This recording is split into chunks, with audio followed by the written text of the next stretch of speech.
Welcome to Thilu Aari creative. இன்றைக்கி என்ன class பார்க்க போகிறோம் அப்படின்னு பார்த்தீங்கன்னா டே 6 பார்க்க போகிறோம். பீடில் லீஃப் தான் பார்க்க போகிறோம். நம்ம டே 5 கிளாஸ்லேயும் லீஃப் பார்த்துருப்போம். அது எந்த மாதிரி போடணும் அப்படின்ட்டு ஒரு 2 வெரைட்டியில் உங்களுக்கு சொல்லி கொடுத்துருப்பேன். நான் இப்போது பீடு மெத்தட்லேயே இப்போ எப்படி இன்னும் பஃப்னஸாக பர்ஃபெக்டாக எப்படி போடுறது அப்படின்றத இப்போ நான் இந்த மெத்தடில் சொல்லி கொடுக்க போகிறேன். எல்லாருமே இந்த மெத்தட் லீஃபை பார்த்து கற்று தெரிஞ்சுக்கோங்க. இப்போது நான் இதுக்கு வரைஞ்சிட்டு ஒரு அவுட்லைன் கொடுத்துருக்கேன். இப்போது இந்த அவுட்லைனை கொடுத்துட்ட பிறகு நான் இந்த இமேஜை 2 பார்ட்டாக பிரிக்க போகிறேன். ஃபஸ்ட்டு இங்கே பாருங்கள், அதே மாதிரி சென்டரில் லைன் வச்சுக்கோங்க. இப்போது இந்த மாதிரி லைன் வச்சுட்டு இப்போது நம்ம 2 பார்ட்டாக பிரித்தாச்சு. இப்போது நான் என்ன யூஸ் பண்ண போகிறேன் அப்படின்னா, நான் பைப்பிங் த்ரெட் யூஸ் பண்ணல, ஜர்தோசி யூஸ் பண்ணுறேன். நான் ஜர்தோசி எப்படி யூஸ் பண்ணுறேன் அப்படின்றத பாருங்கள். நான் இங்கேருந்து என்ன பண்ண போகிறேன் அப்படின்னா, ஜர்தோசியை ஒரு 2 லேயருக்கு நான் கொடுக்க போகிறேன். எத்தனை லேயர்? 2 லேயர் கொடுக்க போகிறேன். இந்த மாதிரி ஜர்தோசியை 2 லேயரில் கொடுத்து நீங்கள் வச்சுக்கோங்க. எப்படி நான் எதனால் இந்த இடம்லாம் கொடுக்குறேன் அப்படின்னா, இந்த லீஃப்லேயே நம்ம என்ன பண்ணலாம், பஃப்னஸாக வேணும் அப்படின்றவங்க பஃப்னஸாக எடுத்துக்கலாம். அதனால் நான் இந்த மெத்தடை யூஸ் பண்ணி காமிக்கிறேன் உங்களுக்கு. பாருங்கள், இந்த மாதிரி ஜர்தோசியை குட்டி குட்டியாக என்ன பண்ணிக்கோங்க, உங்களோட லீஃபுக்கு ஏற்ற மாதிரி நீங்கள் உள்ளே கொடுத்து வச்சுக்கோங்க. பாருங்கள், அதே மாதிரி நான் என்ன பண்ண போகிறேன், இன்னொரு லேயரும் கொடுக்குறேன். உங்களுக்கு என்ன திக்னஸுக்கு ஏற்ற மாதிரி நீங்கள் லேயரை நீங்கள் கொடுத்துக்கோங்க.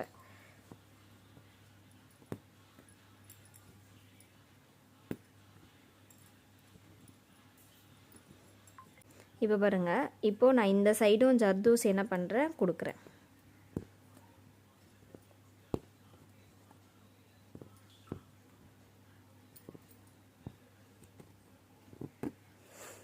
இந்த ஜர்தோசி ஸ்ட்ரெயிட்டாக தான் கொடுக்கணுமா இல்லை வளைச்சி தான் கொடுக்கணுமா அப்படின்னு நீங்கள் கேட்டிங்கன்னா, எப்படி வேணால் கொடுக்கலாம். நீங்கள் ஸ்ட்ரெயிட்டாகவும் கொடுத்துக்கலாம், வளைச்சியுமே கொடுத்துக்கலாம்.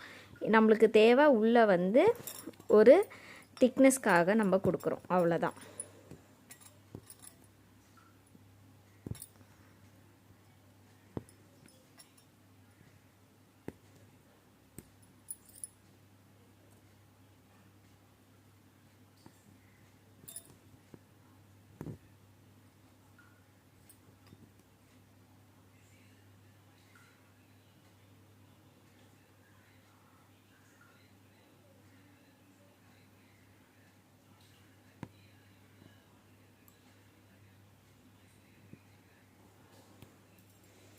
இப்போ பாருங்கள், 2 பக்கமும் நம்ம என்ன பண்ணிட்டோம், ஜர்தோசி கொடுத்தாச்சு.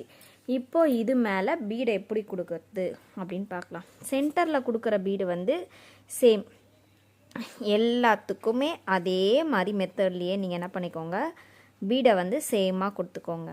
நீங்கள் எடுக்கிற கவுண்டிங் 5னா 5, 6னா 6 அந்த மாதிரி எடுத்துக்கோங்க. இப்போ இங்கே பாருங்கள், நான் அவுட்டருக்குள்ளேயே தான் கொடுக்க போகிறேன். நான் அவுட்டரை விட்டு நான் வெளியே போக போகிறது கிடையாது. இப்போ நான் எடுக்கிறது 4 பீட் நான் ஸ்ட்ரெயிட் எடுத்திருக்கேன். ஓகேவா? இப்போ எடுத்துகிட்டு நான் லெஃப்ட்டு ரைட்டுன்னு பிரிக்க போகிறது கிடையாது. நான் ரைட்னா ரைட்டு, லெஃப்ட்டுனா லெஃப்ட், அந்த மெத்தடில் தான் நான் பிரிக்க போகிறேன். இப்போ இங்கே பாருங்கள், நான் ரைட் எடுத்திருக்கேன் அப்படின்னா இப்போ நான் ரைட் சைடு மட்டுமே என்ன பண்ண போகிறேன், டார்கெட் பண்ணி நான் சென்டர் கொண்டு வர போகிறேன்.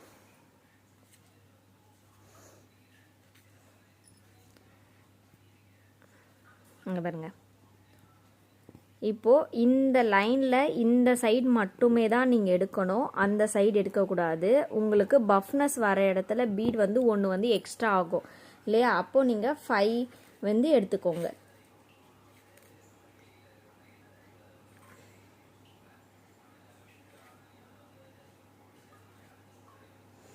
பாருங்கள், இந்த மாதிரி உங்களோட பஃப்னஸ்க்கு ஏற்ற மாதிரி நீங்கள் என்ன பண்ணிக்கணும், பீடை எடுத்து 1 by 1 அந்த லீஃபை அப்படியே நம்ம கிராசிங் மெத்தடில் அப்படியே போட்டுட்டு வரணும்.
இப்போ பாருங்கள், நான் ஒரு சைடு ஃபுல்லாக வந்து ஃபினிஷ் பண்ணியிருக்கேன்.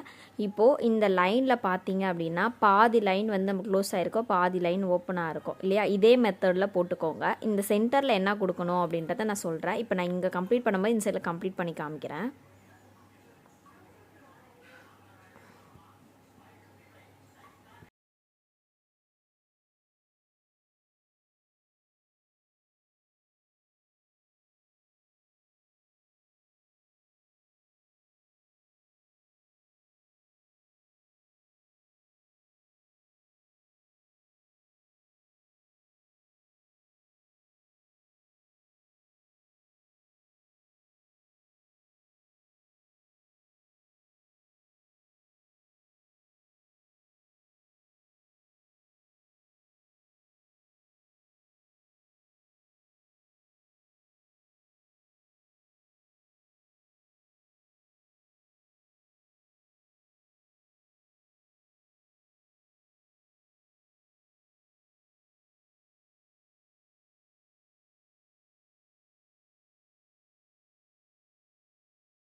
இப்போ பாருங்கள், ஒரு லீஃபை வந்து நான் வந்து கம்ப்ளீட் பண்ணியிருக்கேன். நடுவில் வந்து என்ன பண்ணலாம் அப்படின்னா, உங்களுக்கு 2mm பீடு, அப்படி இல்லை அப்படின்னா ஜர்தோசி, இந்த மாதிரி நான் உங்களுக்கு வந்து 2 மெத்தடுமே கொடுத்து காமிக்கிறேன். நான் சும்மா டெம்ப்ரவரிக்கு தான் உங்களுக்கு கொடுக்குறேன். நீங்கள் பாருங்கள், இந்த மாதிரி பீடை வந்து இந்த மாதிரி என்ன பண்ணலாம், குட்டியாக நீங்கள் பீடை உங்களுக்கு தேவையான அளவுக்கு, உங்களோட க்ளோசிங்க்கு தேவையான அளவுக்கு நீங்கள் என்ன பண்ணிக்கலாம், பீடை இந்த மாதிரி கொடுத்துக்கலாம். அப்படி இல்லை அப்படின்னா ஜர்தோசியை கொடுத்துக்கலாம். நீங்கள் எதுவுமே வேண்டாம், எனக்கு நார்மலாக பீடே இருக்கட்டும் அப்படின்னா நீங்கள் பீடுமே கொடுத்துக்கலாம். ஓகேவா. நீங்கள் இந்த மாதிரி நீங்கள் எது வேணும்னாலுமே உள்ளே என்ன பண்ணிக்கலாம், ஃபுல்லாக நீங்கள் லைனில் கொடுத்துக்கலாம். இப்போது இந்த கிளாஸ் வந்து இந்த மாதிரி மெத்தடில் பார்த்தோமா. இப்போ நான் இங்கே பீடு கொடுத்துருக்கேன்னா, இன்னொரு கிளாஸ் மெத்தடில் நான் உங்களுக்கு என்ன பண்ணுறேன் அப்படின்னா ஜர்தோசி கொடுத்து காமிக்கிறேன். இந்த ஜர்தோசி கொடுத்துட்ட பிறகு அதில் எப்படி இருக்குது அப்படின்றத பாருங்கள். இது ஓவராலுக்கு வந்து லீஃப் மெத்தடில் உங்களுக்கு இமேஜ் வந்து கம்ப்ளீட் ஆகிற மாதிரி இருக்கும். உங்களுக்கு எல்லாருக்கும் இந்த கிளாஸ் பிடிச்சிருக்கோன்னு நினைக்கிறேன். ஏன்னா இது வந்து உள்ள ஜர்தோசி கொடுத்துட்டு 2 சைடு இருக்கிறதையும் நம்ம பிரித்து எடுக்கிற மாதிரி இந்த மெத்தடு இல்லையா. இந்த லீஃபை வந்து இந்த மாதிரியே ட்ரை பண்ணி பாருங்கள். போட்டு பார்த்துட்டு கீழே கமெண்ட் பண்ணுங்கள், இந்த லீஃப் எப்படி இருந்துச்சு அப்படின்னு சொல்லிட்டு கீழே எனக்கு கமெண்ட் பண்ணுங்கள். ஓகே, எல்லாருக்கும் பாய்.